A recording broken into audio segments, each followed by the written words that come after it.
نبی نے جن کے لیے فرمایا کہ میں علم کا شہر ہوں، اس کا دروازہ ہوں۔ ایک مرتبہ حضرت جبرائیل امین آپ کے پاس آئے انسانی لباس میں، حضرت علی کے پاس، اور عرض کرنے لگے اے علی اگر آپ کے پاس اتنا علم ہے تو یہ بتائیے کہ اس وقت جبرائیل امین کہاں ہے؟ سبحان اللہ۔ تو حضرت علی نے آپ نے دائیں دیکھا، بائیں دیکھا، اوپر دیکھا، نیچے دیکھا، مگر اور آپ نے کہا اے شخص سن لے کہ جبرائیل نہ اوپر ہے، نہ نیچے ہے، نہ عرش میں ہے، نہ فرش میں ہے، نہ دائیں ہے، نہ بائیں ہے، اس کا مطلب تو ہی جبرائیل ہے۔ سبحان اللہ۔ یہ حضرت علی کا علم تھا۔ سبحان اللہ۔ یہ حضرت علی کا علم تھا کہ نبی نے فرمایا کہ میں علم ہوں، میں علم کا شہر ہوں، تو علی اس کا دروازہ ہے۔ علی حضرت علی سر سے لے کر پاؤں تک پاک تھے۔ میری ماں اور بہنوں، حضرت علی جو پیدا ہوئے کعبے کے اندر، سبحان اللہ، اور شہید ہوئے مسجد میں، ان کا یہ مرتبہ کہ پاک گھر میں پیدا ہو رہے ہیں، جس کو ناپاکی کی حالت میں خانے کعبہ کو جو چھو نہیں سکتے ہیں، اس گھر کے اندر حضرت علی پیدا ہو رہے ہیں، سبحان اللہ، اور شہید ہوئے مسجد میں۔ میری ماں اور بہنوں، اب میں آپ کو شارٹ میں بتاتی چلوں سیدہ فاطمہ کون ہے، جن کے لیے نبی نے فرمایا کہ اے فاطمہ تم میرا ٹکڑا ہے۔ میری ماں اور بہنوں، جیسا کہ میں نے بتایا کہ جب نبی آتے تھے، جب نبی کی بارگاہ میں سیدہ آتی تھی تو نبی ان کی تشریف آوری کے لیے کھڑے ہو جایا کرتے تھے۔ وہ سیدہ فاطمہ الزہرا رضی اللہ تعالیٰ عنہا، جن کو کسی غیر مرد نے نہ دیکھا تھا اور نہ انہوں نے کسی غیر مرد کو دیکھا تھا، وہ سیدہ فاطمہ الزہرا رضی اللہ تعالیٰ عنہا جو حیض و نفاس سے پاک تھی اور نجس سے پاک تھی۔ میری ماں اور بہنوں، وہ سیدہ فاطمہ الزہرا رضی اللہ تعالیٰ عنہا جن کی روح کو صرف خدا تبارک و تعالیٰ نے قبض فرمایا۔ انسانی روح کو حضرت اسرائیل علیہ السلام قبض کرتے ہیں، اور قیامت تک کی، یہاں تک کہ دنیا جب سے شروع ہوئی تو حضرت اسرائیل علیہ السلام نے ہی سب کی روح قبض کی ہے، مگر جب بات آتی ہے سیدہ فاطمہ کی تو سیدہ فاطمہ الزہرا رضی اللہ تعالیٰ عنہا کی اللہ تبارک و تعالیٰ نے خود روح کو قبض فرمایا۔ وہ سیدہ فاطمہ کہ مچل میں کہہ دیجیے سبحان اللہ، کی حیا کے ماتھے کا تاج زہرا، مچل میں کہہ دیجیے کی حیا کے ماتھے کا تاج زہرا، وفا پرستی کی لاج زہرا، اور بلند آواز سے کہہ دیجیے سبحان اللہ۔ روشی پڑھی اللہم صلی اللہ سیدنا مولانا محمد وبارک وسلم صلاۃ السلام علیہ یا رسول اللہ صلی اللہ تعالیٰ علیہ وسلم۔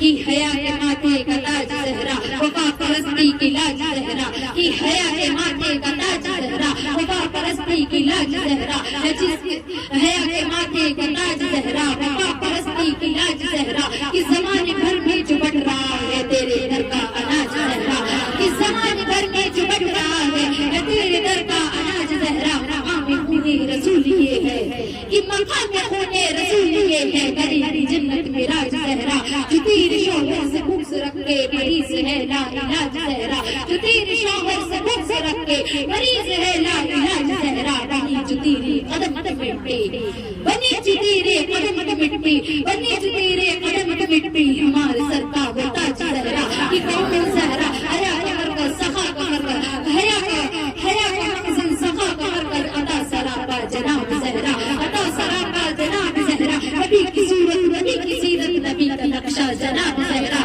کہ نبی کی صورت، نبی کی سیرت، نبی کا نقشہ جناب زہرا، رسول اعظم کی پیاری بیٹی، شہید اعظم کی پاک مادر، کہ رسول اعظم کی پیاری بیٹی، رسول اعظم کی پیاری بیٹی، شہید اعظم کی پاک مادر، کہ جناب شیر خدا کے گھر میں جنت ملکہ جناب زہرا، فدا ہے عالم تمام تم پر، درود تم پر، سلام تم پر، ارے فدا ہے عالم تمام تم پر، درود تم پر، سلام تم پر، میرا تو جہاں میں اللہ فقط سہارا جناب زہرا، کون زہرا حیا نے بھی وفا کیا ہے حجاب کی سلسبیل زہرا، کہ زمانے بھر کی عدالتوں میں حصہ کی پہلی وکیل زہرا، کہ کون زہرا حضور زہرا بشر سے ہٹ کر، حضور زہرا بشر سے ہٹ کر، ارے حضور زہرا بشر سے ہٹ کر پیغمبروں کے سلامتی ہے، کہ تیرے آنچل میں پلنے والے امام جیسے، ارے حسین جیسے امام بھی ہے، کہ تیرے